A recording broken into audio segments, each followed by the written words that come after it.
Hello everyone, इस video में हम करने जा रहे हैं डायरेक्टरेट ऑफ एजुकेशन दिल्ली द्वारा प्रोवाइड की गई क्लास 9 साइंस की वर्कशीट नंबर 23 हिंदी मीडियम की वर्कशीट है 26 अगस्त 2020 के लिए। आज की जो वर्कशीट है वो भी हमारे चैप्टर नंबर 5 जीवन की मौलिक इकाई से ली गई है और आज का जो मेन टॉपिक है हमारी वर्कशीट का वो है अंतर्द्रव्य जालिका।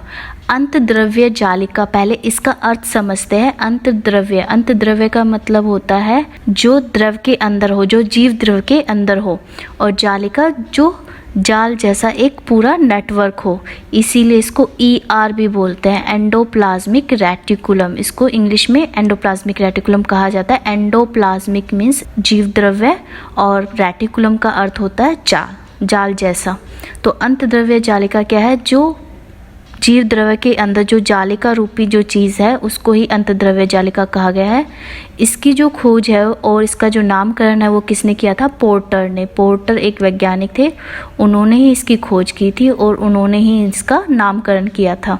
चलो हमारी वर्कशीट स्टार्ट करते हैं। ज्ञान जिज्ञासा से पूछता है, जिज्ञासा दीदी कोशिका में अंतर्द्रव्य जालिका कैसी होती है और वह क्या कार्य करती है? ज्ञान जिज्ञासा से पूछता है कि दीदी ये अंतर्द्रव्य जालिका कैसी होती है, कैसी दिखती है और इसका काम क्या है? फिर जिज्ञासा बताती है ज्ञान अंतर्द्रव्य जालिका या ER का ही पूर्ण रूप क्या है? अंतर्द्रव्य जालिका झिल्ली से बनी बहुत सारी नलिकाओं का एक बड़ा सा जाल है जो एक आयताकार बैग रूपी पुटिका बना लेता है। जिज्ञासा बताते हैं कि ER अंतर्द्रव्य जालिका बहुत सारी नलिकाओं से बना एक बहुत बड़ा सा जाल है। आप इस पिक्चर में भी देख सकते हो और ये साइड में एक और दिखा रखा है, इसमें भी देख सकते हो। एक जाल होता है जो एक आयताकार बैग रूपी पुटिका बना लेता है, जो बाद में एक आयताकार बैग रूपी पुटिका बना लेता है, वेसिकल्स बना लेता है। ER दो तरह का होता है, जो एंडोप्लाज्मिक रेटिकुलम है ये दो तरह का होता है। एक तो खुरदरी अंतर्द्रव्य जालिका जिसे RER बोलते हैं, दूसरी चिकनी अंतर्द्रव्य जालिका जिसे SER बोलते हैं। शॉर्ट में इसको चिकनी को SER बोलेंगे और खुरदरी वाले को RER बोलेंगे। तो आप देख रहे होंगे ये न्यूक्लियस है, केंद्रक है, केंद्रक के साथ जो ये वाली अंतर्द्रव्य जालिका है इस पे छोटे छोटे बिंदु नज़र आ रहे हैं हमें, ये खुरदरी अंतर्द्रव्य जालिका है। जबकि जो ये साइड दूर है ये क्या है? इस पे कोई भी हमें ब्लैक ब्लैक डॉट्स नज़र नहीं आ रहे, ये है चिकनी अंतर्द्रव्य जालिका। अब खुरदरी अंतर्द्रव्य जालिका को खुरदरी क्यों कहा जाता है? RER या खुरदरी अंतर्द्रव्य जालिका की झिल्ली पर छोटे छोटे कण लगे होते हैं जिन्हें राइबोसोम कहते हैं। जो खुरदरी अंतर्द्रव्य जालिका है इसकी झिल्ली जो होती है, नलिका की जो झिल्ली है उस पर छोटे छोटे कण लगे होते हैं। इन छोटे छोटे कणों को राइबोसोम कहते हैं।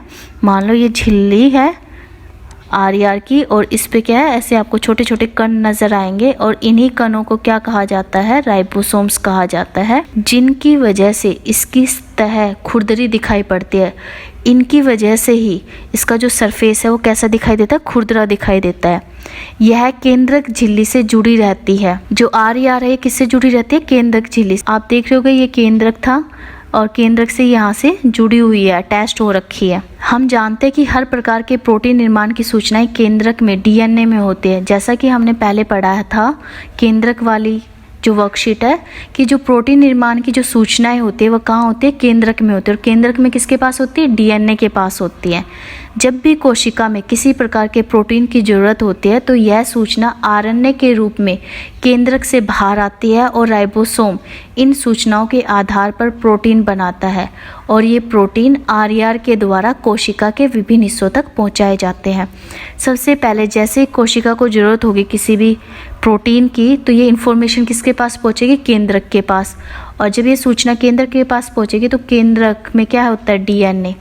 अब DNA क्या करेगा? RNA के रूप में प्रोटीन की जो सूचना है वो किस तक पहुंचाएगा? राइबोसोम तक।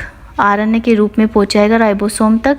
अब राइबोसोम क्या करेगा? जैसे उसको सूचना मिलेगी प्रोटीन का निर्माण करेगा, क्योंकि राइबोसोम्स का काम क्या है? प्रोटीन संश्लेषण का काम है। राइबोसोम्स का काम ही क्या होता है? प्रोटीन संश्लेषण, प्रोटीन्स को बनाना। राइबोसोम के पास सूचना पहुंची, राइबोसोम ने क्या किया? प्रोटीन का संश्लेषण किया सूचनाओं के आधार पर। अब इस प्रोटीन को उसकी साइट तक, उसकी जगह तक पहुंचाने का काम कौन करेगा? RER करेगा। इसको विभिन्न हिस्सों में, जहां कोशिका के जिस हिस्से में इसकी ज़रूरत होगी प्रोटीन की, उन हिस्सों तक कौन पहुंचा देगा? RER पहुंचा देगा। अब बात करते हैं चिकनी अंतद्रव्य जालिका या SCR के बारे में। शॉर्ट में इसे SCR कहते हैं। SCR में राइबोसोम नहीं होते, इस पे राइबोसोम्स अटैच्ड नहीं होते, इसीलिए इसकी जो अपीयरेंस है ये कैसी दिखाई पड़ती है, हमें चिकनी दिखाई पड़ती है। SCR कोशिका के कई कार्यों में सहायक वसा लिपिड पदार्थों के अणुओं के बनाने में सहायता करती है। कोशिका में बहुत सारे कार्य होते हैं जिनके लिए वसा या लिपिड पदार्थों की जरूरत पड़ती है, तो लिपिड या वसा पदार्थों के अणुओं को बनाने में ये सहायता करती है। चिकनी अंतद्रव्य जालिका वसा लिपिड पदार्थों के अणुओं को बनाने में मदद करती है। कुछ प्रोटीन तथा वसा कोशिका विभाजन के समय कोशिका झिल्ली बनाने में सहायता करते हैं, जो अंतद्रव्य जालिका द्वारा ही संभव है। इस प्रक्रिया को झिल्ली जीवात जनन कहते हैं। जब कोशिका विभाजन होते हैं उस समय कुछ प्रोटीन और वसा के जो अणु हैं वो कोशिका झिल्ली बनाने में मदद करते हैं, और ये किसके द्वारा संभव है, ये अंतद्रव्य जालिका के द्वारा ही संभव है ये चीज़। और इस प्रक्रिया को एक नाम दिया गया है झिल्ली जीवात जनन, यानी कि जो झिल्ली के जनन में, झिल्ली को बनाने में मदद करे, इसीलिए इस प्रक्रिया का ये नाम पड़ा है। तो ये एक इम्पोर्टेंट पॉइंट है, इसको अच्छे से याद करना। अब यहाँ पे कुछ और इम्पोर्टेंट पॉइंट्स बताए गए हैं अंतद्रव्य जालिका से संबंधित। पहला पॉइंट है अंतद्रव्य जालिका दैट इज ER कोशिका में कई तरह के जैव रासायनिक प्रक्रियाओं के होने के लिए सतह भी प्रदान करता है। जो कोशिका होती है उसमें कई तरह की जैव रासायनिक प्रक्रियाएं होती है, उनके लिए जगह, उनके लिए सतह का काम कौन करता है, बहुत सारी रासायनिक प्रक्रियाओं के लिए ER अंतद्रव्य जालिका एक सतह का काम करती है, एक सरफेस का काम करती है। दूसरा पॉइंट है कशेरुकी। कशेरुकी कौन होते हैं, रीढ़ की हड्डी वाले जीव। जैसे हम मनुष्य भी कैसा है, रीढ़ की हड्डी वाला जीव है। जीवों की यकृत, यकृत बोलते हैं लीवर को, यकृत कोशिकाओं को कई जहरीले पदार्थों से मुक्त करने में SCR की मुख्य भूमिका होती है। हमारी बॉडी को डिटॉक्सिफाई करने में, जहरीले पदार्थों को निकालने में लीवर से, लीवर को उससे मुक्त करने के लिए कौन काम करता है, SCR smooth endoplasmic reticulum that is चिकनी अंतद्रव्य जालिका की बहुत महत्वपूर्ण भूमिका होती है बॉडी को डिटॉक्सिफाई करने के लिए, जहरीले पदार्थों से मुक्त करने में। क्योंकि जब हम ड्रग्स या मेडिसिन वगैरह लेते हैं, दवाइयाँ खाते हैं, तो वो कहीं ना कहीं हमारी बॉडी में टॉक्सिक का काम करती हैं, तो उसके टॉक्सिक इफ़ेक्ट को, जहरीले इफ़ेक्ट को, प्रभाव को ख़त्म करने में SCR की बहुत महत्वपूर्ण भूमिका होती है।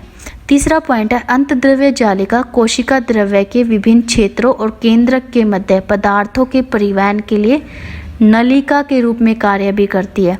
अब जैसा कि हमें पता है, जो अंतद्रव्य जालिका का एक हिस्सा केंद्रक से अटैच होता है, जो केंद्रक की बाहरी झिल्ली है उससे ये जुड़ा होता है। तो केंद्रक और कोशिका द्रव्य, मान लो ये हमारी कोशिका है, ये बीच में केंद्रक है, ये कोशिका द्रव्य है, ये केंद्रक। केंद्रक और कोशिका द्रव्य के बीच चीज़ों के परिवहन, पदार्थों के परिवहन के लिए नलिका का काम भी अंतद्रव्य जालिका करती है। ER कोशिका में जालिका तंत्र का निर्माण करती है, और कोशिका में पूरा एक जाल जैसा तंत्र बनाने का काम कौन करता है, अंतद्रव्य जालिका करती है। अब यहाँ पे कुछ प्रश्न दिए हुए हैं। पहला प्रश्न है अंतद्रव्य जालिका के 2 प्रकारों के नाम और उनमें अंत स्पष्ट करना है। तो अंतद्रव्य जालिका के 2 प्रकार बताने और फिर उनमें अंत स्पष्ट करना है। तो पहला जो इसका पार्ट है, 2 प्रकार के अंतद्रव्य जालिका, उनके नाम हम देखते हैं। तो पहले पार्ट का आंसर यहाँ से होगा। ER 2 तरह का होता है, एक है खुरदरी अंतद्रव्य जालिका, दूसरा है चिकनी अंतद्रव्य जालिका, यहाँ से लिखोगे। दूसरे पार्ट में हमें क्या करना है, अंत स्पष्ट करना है। चलो इसका आंसर देखते हैं। तो RR का अर्थ है खुरदरी अंतद्रव्य जालिका और SCR का अर्थ है चिकनी अंतद्रव्य जालिका। इन दोनों में क्या अंतर है, पहला अंतर है कि RR में राइबोसोम्स झिल्ली पर लगे होते हैं या राइबोसोम्स उपस्थित होते हैं, ऐसे भी लिख सकते हैं। SCR में राइबोसोम्स झिल्ली पर नहीं होते या राइबोसोम्स अनुपस्थित होते हैं, दोनों ही तरीके से हम इसको लिख सकते हैं। दूसरा जो पॉइंट है, RR की जो उत्पत्ति है वो बाहरी केंद्रक झिल्ली से होती है। RR की जो उत्पत्ति होती है, मान लो ये कोशिका है और कोशिका के अंदर ये केंद्रक, केंद्रक के ऊपर ये केंद्रक झिल्ली, तो केंद्रक झिल्ली की जो ये बाहरी परत है, इससे RR की उत्पत्ति होती है खुरदरी अंतद्रव्य जालिका की। और जो चिकनी अंतद्रव्य जालिका है SCR, इसकी उत्पत्ति इस खुरदरी वाले से होती है बाद में, जब ये इस पे से राइबोसोम्स डिटैच्ड हो जाते हैं, गिर जाते हैं, तब यानी कि इससे हट जाते हैं, तब RR से SER की उत्पत्ति होती है। RER से किसकी उत्पत्ति होती है? SER की, खुरदरी से चिकनी की उत्पत्ति होती है। तीसरा जो इनके बीच अंतर है वो है कि जो RER है ये कोशिका द्रव्य में केंद्रक के पास मौजूद होते हैं। इनको हम डायग्राम की मदद से भी देखेंगे। ये जनरली मान लो ये हमारी कोशिका है और ये केंद्रक के पास ही मौजूद होती है RER, जबकि जो SER है चिकनी अंतद्रव्य जालिका है ये कोशिका द्रव्य में कोशिका या प्लाज्मा झिल्ली के आसपास मिलती है।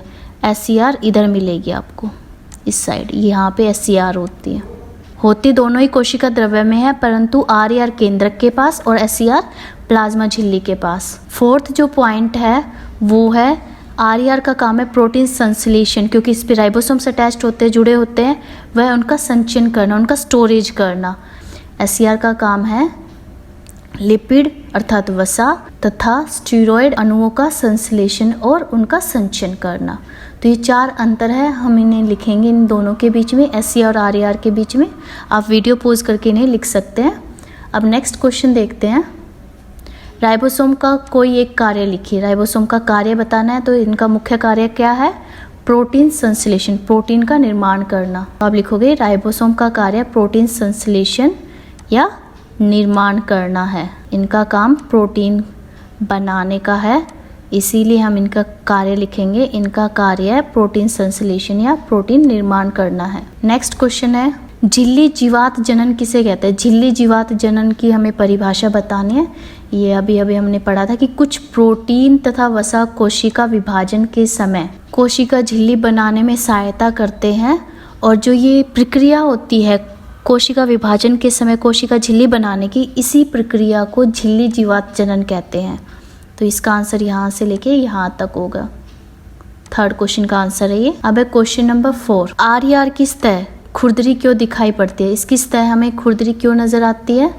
तो इसका आंसर लिखेंगे RER की सतह खुरदरी इसलिए दिखाई पड़ती है क्योंकि इसकी झिल्ली पर राइबोसोम उपस्थित होते हैं। इसकी झिल्ली पर क्या अटैच्ड होते हैं? राइबोसोम्स अटैच्ड होते हैं, जुड़े होते हैं, उपस्थित होते हैं। इसी कारण ये हमें कैसी नज़र आती है? RER खुरदरी नज़र आती है। चलो हम पिक्चर में भी देखते हैं। ये डायग्राम देखिए, ये क्या है? एक कोशिका है, कोशिका के अंदर ये केंद्रक है, यहाँ पे कोशिका अंगक दिखाया हुआ है। ये जो आपको जालिका जैसा नज़र आ रहा है, ये जाल नज़र आ रहा है, यही क्या है? अंतद्रव्य जालिका। और जो इधर वाली है ये है खुरदरी अंतद्रव्य जालिका, और इस पे आपको दिखाई भी दे रहा होगा ऐसे छोटे छोटे ये बिंदु से कण नज़र आ रहे हैं, यही क्या है? राइबोसोम। इन्हीं के कारण ये कैसे नज़र आती है? खुरदरी। और इसकी उत्पत्ति कहाँ से होती है? केंद्रक झिल्ली की बाहरी परत से, ठीक है। और इसका काम प्रोटीन संश्लेषण और संचयन का है, क्योंकि इस पे राइबोसोम्स अटैच्ड होते हैं। दूसरा, अब इस RER के बाद आएगी SER, स्मूथ एंडोप्लाज्मिक रेटिकुलम, जिसको हम चिकनी अंतद्रव्य जालिका भी बोलते हैं। ये किससे बनती है? इसकी उत्पत्ति किससे होगी? इस RER से। और ये किधर मौजूद होती है? दोनों ही कोशिका द्रव्य में है, परंतु RER केंद्रक के पास है, SER प्लाज्मा झिल्ली के पास है। इन पे राइबोसोम्स नहीं जुड़े होते, उपस्थित नहीं होते, इसलिए इनकी जो अपीयरेंस है ये कैसी दिखाई पड़ती है? चिकनी दिखाई पड़ती है। तो ये क्वेश्चंस थे इस वर्कशीट के, हमने डिस्कस कर लिए। Thanks for watching this video. Please like, share and subscribe my channel. Thank you.